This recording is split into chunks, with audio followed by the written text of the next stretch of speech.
Assalamualaikum warahmatullahi wabarakatuh. Saya akan membahas profil nagari tempat saya tinggal, yaitu Kecamatan Ujung Batu, Kabupaten Rokan Hulu. Kecamatan Ujung Batu dahulunya berada dalam wilayah Kerajaan Rokan yang dipimpin oleh Datuk Bendaharo, yang tunduk terhadap 3 kabung air yang terdiri dari adat Melayu Riau, adat Kampar, dan adat Minangkabau yang berpusat di Muara Takus. Istilah dari 3 kabung air yaitu meliputi 3 wilayah, yaitu wilayah Sungai Kampar, wilayah Sungai Rokan, dan wilayah Siak. Dalam wilayah ini terdiri dari 44 penguasa yang sering disebut dengan istilah Andiko 44. Salah satunya wilayah yang termasuk yaitu Ujung Batu.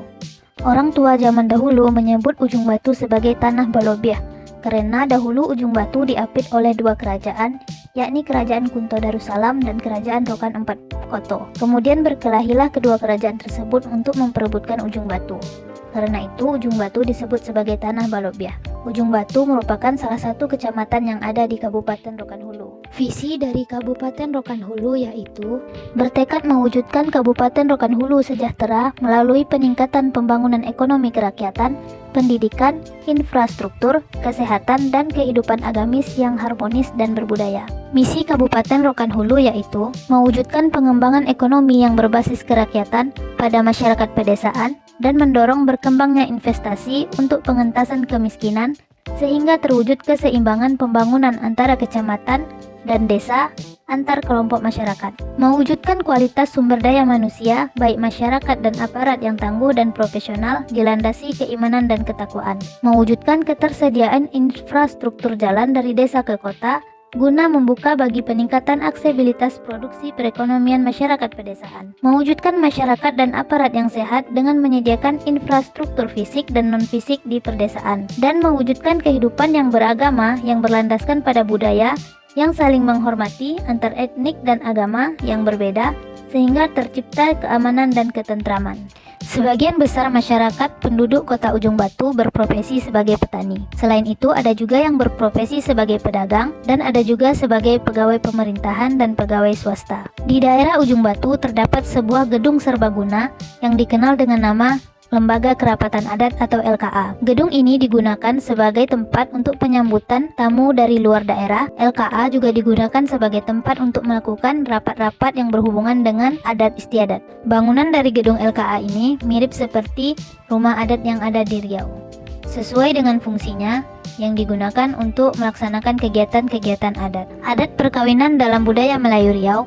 Yang pertama adalah merisik. Merisik adalah kegiatan mencari tahu apakah seorang gadis layak untuk menjadi menantu atau tidak. Yang kedua merasi. Merasi yaitu kegiatan meramalkan keserasian antara pasangan yang akan dijodohkan. Yang ketiga yaitu meminang. Setelah merisik dan merasi dilakukan, jika pasangan dianggap cocok, maka akan dilanjutkan dengan prosesi meminang. Selanjutnya setelah prosesi meminang disetujui, maka akan dilakukan kegiatan mengantar tanda. Kegiatan ini dilakukan hari keempat atau kelima dari peminangan. Setelah kegiatan mengantar tanda, yaitu mengantar belanja. Pihak laki-laki datang ke rumah pihak perempuan untuk mengantar belanja keperluan pernikahan. Keperluan pernikahan tersebut dapat berupa benda yang diinginkan pihak perempuan ataupun hal-hal yang dibutuhkan untuk upacara pernikahan. Selanjutnya yaitu upacara mengajak dan menjemput. Diadakan musyawarah antara keluarga, kemudian kegiatan mengajak dan menjemput dilakukan untuk melaksanakan kegiatan dalam majelis nikah kawin. Selanjutnya yaitu menggantung-gantung. Menggantung-gantung adalah kegiatan yang dilakukan berupa persiapan-persiapan seperti membersihkan dan menghias rumah dengan beberapa ornamen dengan kain-kain maupun lampu hias. Selanjutnya yaitu kegiatan berandam. Berandam merupakan kegiatan pencukuran bulu roma pada tengkuk maupun wajah dan mencukur rambut untuk calon pengantin perempuan dan laki-laki. Tujuannya untuk membersihkan sang calon pengantin dari kotoran dunia sehingga hatinya menjadi suci. Selanjutnya yaitu limau manis limau setawar. Tujuan dari limau manis dan limau setawar yaitu agar calon pengantin memiliki keturunan yang tampan atau cantik. Selanjutnya yaitu berinai. Tujuan dari berinai adalah untuk menolak bala dan melindungi pengantin dari mara bahaya, meningkatkan aura dan cahaya pada pengantin wanita dan memunculkan wibawa pengantin pria. Baju tradisional khas Riau diantaranya yaitu baju Melayu cekak musang. Bisa dilihat dari modelnya, yaitu model baju berkerah, tidak berkancing, dan pada bagian leher sebelah ke bawah sepanjang kurang lebih 5 cm. Hal tersebut bertujuan untuk memudahkan pemakainya saat mengenakan pakaian tersebut. Baju ini memiliki keunikan yaitu adanya 3 kantong di bagian muka, yakni 1 di sebelah kiri dan 2 di bagian bawah. Umumnya baju cekak musang hadir dengan setelan celana panjang sampai ke mata kaki yang bercorak polos. Selanjutnya ada baju Melayu Teluk Belanga, merupakan baju adat Melayu Riau yang dipakai oleh laki-laki.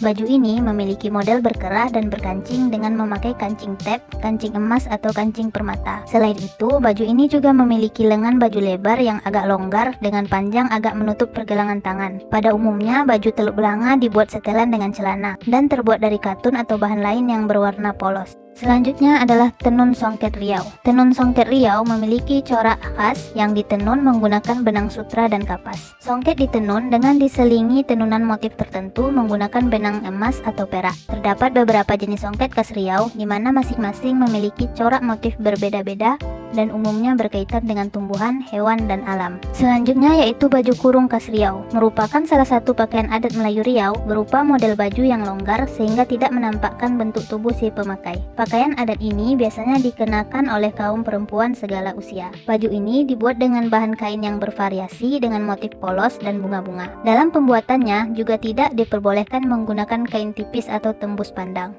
Selanjutnya yaitu baju kurung tulang belut. Baju ini tidak jauh berbeda dengan baju kurung lainnya. Akan tetapi bila diamati lebih lanjut terdapat perbedaan pada tidak adanya saku serta bentuk kerahnya. Bentuk kerah dari baju ini bulat dan ditambah dengan kancing baju berjumlah 1 biji. Pakaian ini dilengkapi dengan hiasan yang ada di bagian tepi, sehingga tidak terkesan begitu polos. Lalu pada bagian bawahnya mengenakan rok yang mempunyai warna sama dengan atasannya. Selanjutnya ada baju kebaya labuh, merupakan salah satu pakaian adat Melayu Riau berupa kebaya yang dibuat dari jenis kain tenun khas Riau. Baju ini terdiri dari kain selendang dengan panjang lengan baju sekitar 2 jari dari pergelangan tangan. Kesenian adat dari daerah Riau salah satunya adalah gendang barogong. Gendang barogong atau gendang bergong adalah kesenian rokan hulu yang menggunakan alat musik gendang, gong, dan calempong, sehingga juga disebut sebagai gondang calem. Gondang barogong biasanya dimainkan untuk mengiringi silat gelanggang dan silat pengantin. Gondang barogong adalah perpaduan irama musik tradisional yang ada di Ujung Batu, Kabupaten Rokan Hulu, Provinsi Riau. Keberadaan musik tradisional gondang barogong mulai tercipta pada tahun 1937 yang dahulu namanya adalah calempong. Bentuk alat musik gondang barogong ini berupa calempong 6 buah, gondang 2 buah, dan gong 1 buah. Gondang barogong menggunakan 2 gendang yaitu gondang polalu atau gendang pelagu dan gondang poningkah atau gendang peningkah. Kedua gondang sama bentuk dan ukurannya. Perbedaan terletak pada nada yang dihasilkan. Gondang poningkah lebih rendah nadanya. Tinggi rendah nada ditentukan oleh ketebalan dan jenis kulit yang dipakai untuk muka gendang serta peregangan kulitnya. Tarian khas daerah Riau diantaranya yaitu tari persembahan. Tari ini dibawakan oleh 5 hingga paling banyak 10 penari yang merupakan remaja perempuan. Sebutan lain dari tarian ini adalah tari makan sirih, dikarenakan adegan utama yang membuatnya diingat oleh masyarakat yaitu ketika penari memberikan daun sirih kepada tamu untuk dimakan. Bagi masyarakat Riau, sirih memiliki makna tersendiri, yakni sebagai lambang penghormatan terhadap orang lain. Selain itu, sirih juga bermakna sebagai perekat dalam sebuah pergaulan. Selanjutnya ada tari zapin. Tari zapin mempunyai arti bergerak cepat mengikuti rentak pukulan. Tari zapin dibawakan secara berkelompok dengan diiringi 2 alat musik utama yakni gembus dan marwas yang berbentuk gendang kecil. Biasanya melalui syair-syair yang didendangkan tari zapin juga digunakan sebagai media dakwah. Permainan tradisional anak khas Riau diantaranya yaitu gasing. Gasing merupakan mainan yang bisa berputar pada poros dan berkeseimbangan pada suatu titik. Gasing biasanya terbuat dari bahan bambu, kayu, atau bahan lainnya. Tali gasing umumnya dibuat dari nilon, sedangkan tali gasing tradisional dibuat dari kulit pohon. Selanjutnya ada permainan patok lele. Permainan ini biasa dimainkan oleh 2 kelompok masing-masing terdiri dari minimal 2 orang. Alat yang dibutuhkan yaitu 2 potong bambu, pertama dengan ukuran kecil dan satunya lagi buat bambu berukuran 30 cm. Setelah alat sudah dipersiapkan, letakkan bambu besar di antara 2 batu, lalu pukul dengan bambu kecil. Jika ada pemain yang tidak memukul bambu dengan baik, beri dia hukuman. Hukuman untuk yang kalah biasanya disuruh untuk menggendong yang menang. Selanjutnya yaitu ada permainan kelereng atau biasa juga disebut dengan gundu. Kelereng merupakan kaca bening yang berbentuk bulat dan biasanya dimainkan oleh anak laki-laki. Cara memainkannya yaitu menyentil kelereng yang kita punya dengan target mengenai kelereng lawan. Jika berhasil mengenai kelereng lawan, maka kelereng tersebut akan menjadi milik kita. Permainan selanjutnya yaitu meriam bambu. Meriam bambu dikenal juga dengan nama mercon bumbung, yaitu mainan tradisional yang telah menjadi bagian dalam tradisi Hari Raya Idul Fitri. Mainan ini biasanya dimainkan oleh anak laki-laki pada bulan Ramadan dan menjelang Idul Fitri. Kesenian silat di daerah Ujung Batu biasanya digunakan untuk upacara silat pengantin dan juga untuk upacara penyambutan tamu-tamu dari luar daerah. Silat ini juga sering digunakan untuk pertunjukan pada acara perpisahan sekolah.